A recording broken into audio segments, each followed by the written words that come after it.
So I was constipated once. Like, I don't mean a little backed up. It was the kind of constipation that led me to rethink every life choice that led to that. The build-up was like a pressure cooker. It was like someone was ramming a wooden plank from inside my asshole to break the door of the palace. My insides were like, bro, either we go or we blow. Well, the sad thing is that there was not a clean toilet in the proximity of about 20 kilometers in my area because I was in my school. I was 13, so I holded it in.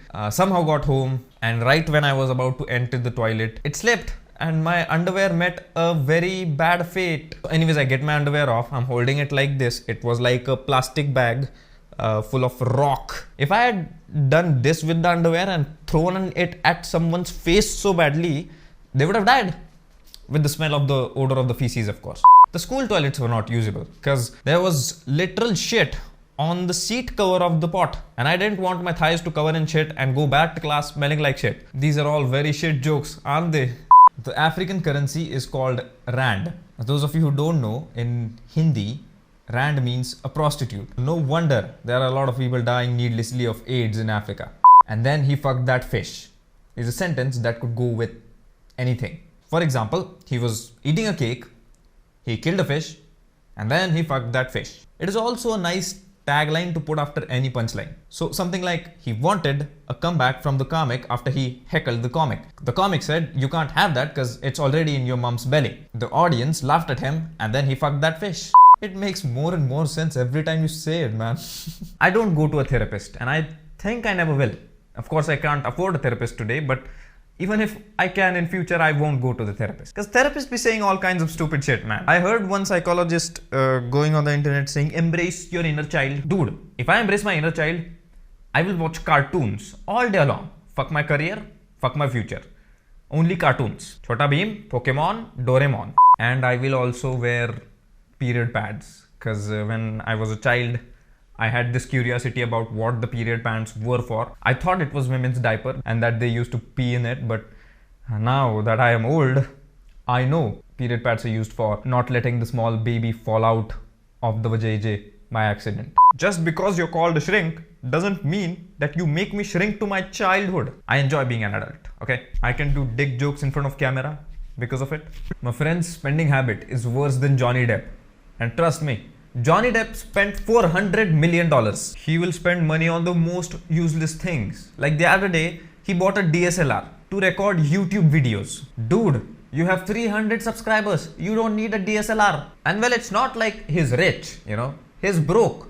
He's just irresponsible. Broke motherfucker. Broke as hell. What's even worse, that for the past 2 years, he has only made 38 videos using his phone camera. I have made 800 videos with my beat up Redmi Note 10 Pro Max. You know what? He could go to Las Vegas. He can gamble in every casino possible, and he can spend money on strippers like crazy, and still that would be less than his spending habit on useless things. Goddamn dude bought a mouse worth 10,000 rupees. Not the computer mouse, a real mouse worth 10,000 rupees. He's going crazy. He's living alone, and I think he needs help. We all have that very opinionated friend, don't we? It's like when you do a joke in a very contained environment with your close friends that you could go jail for if it is publicly disclosed. We always have that one friend come up like, haha, he'll laugh the shit out, but then he will kind of give you a lecture for it. It's like, it's funny, but they had to go through a lot of trouble to be themselves, blah, blah, blah, blah, blah. It's funny, but you know, you should know that they were oppressed for centuries and were denied their fundamental rights, blah, blah, blah, blah, blah. Dude,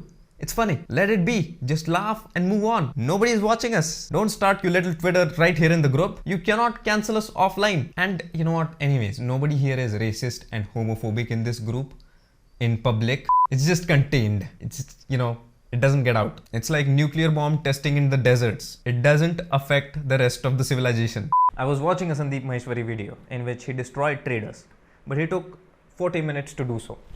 I'll do it under a minute. Intraday trading is done by fools who think they can profit off of it. They think they're doing something worthwhile, but all they're doing is gambling. Fucking addicts. I love to offend a large group of people who are fucking idiots. What you're doing is you're fighting against probability and you cannot win. And whoever comments, if you don't understand anything about trading, you shouldn't talk about it, is a child of 1,000 fathers. Truth is truth. You can't deny the fact that intraday trading is gambling.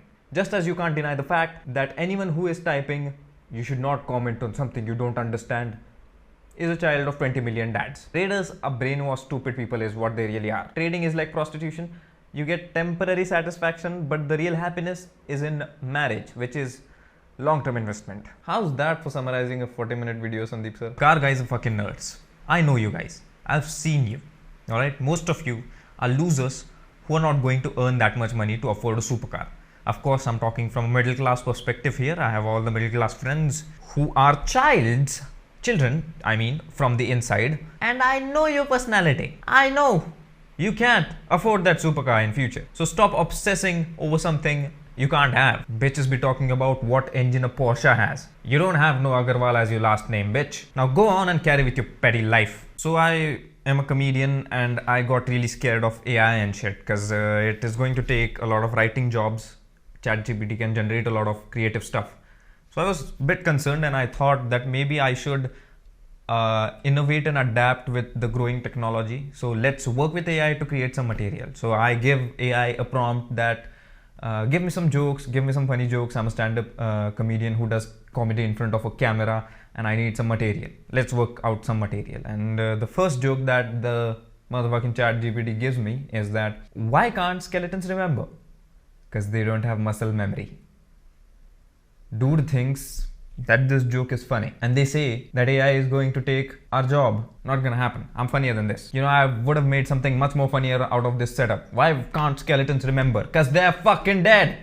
When you talk about the legendary comics out there, Dave Chappelle, Chris Rock, Ricky Gervais, Kevin Hart, Jerry Seinfeld, Louis C.K., Bill Burr, they're all, if you think about it, at a fundamental level, nothing but jokers. And if you think about it, there is no difference between a legendary comic like themselves and a clown who performs for small audiences in a circus. So the moral of the story is, you can rise up and go to the top of your career. Doesn't matter what occupation you choose, jokers are always gonna earn more than you.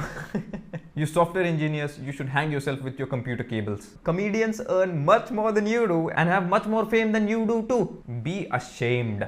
There is a tier 3 city near my village. I've got all the friends there. We hang out in a tier 3 city and it's not fun. You guys who live in tier 1 cities and metropolitan cities, you are having fun. Because you have your movie theaters, you have cafes, you have trampoline parks and shit. The friendship hanging out scene here in tier 3 cities is so bad that I and my friends had to go to D-Mart to hang out. What the fuck are 3 friends doing in a D-Mart? We don't get cold coffee here.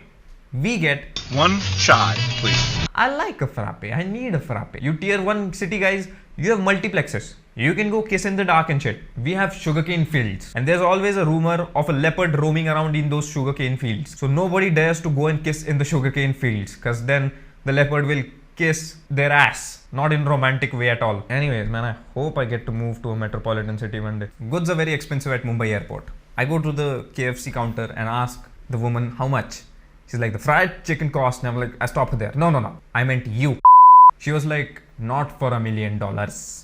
And I was like, only celebrities can afford you, waiter ass girl. Of course, this never happened. I was waiting in the waiting lounge and I thought of this scene and I thought this would be funny in a movie. But I can't make movies now because I'm a nobody. So I at least have to tell you the scene, guys.